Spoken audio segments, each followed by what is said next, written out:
பிரபஞ்சத்தின் பந்தங்கள் எல்லாம் நீ சொல்லி தந்தாயே. பிறப்புக்கும் இறப்புக்கும் இடையில் வழி நடத்தி சென்றாயே.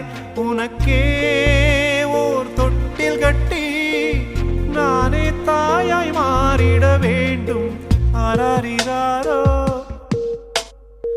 நான் இங்கே பாட, தாயே நீ கண்ணுறங்கு என்னோட மடி சாய்ந்து.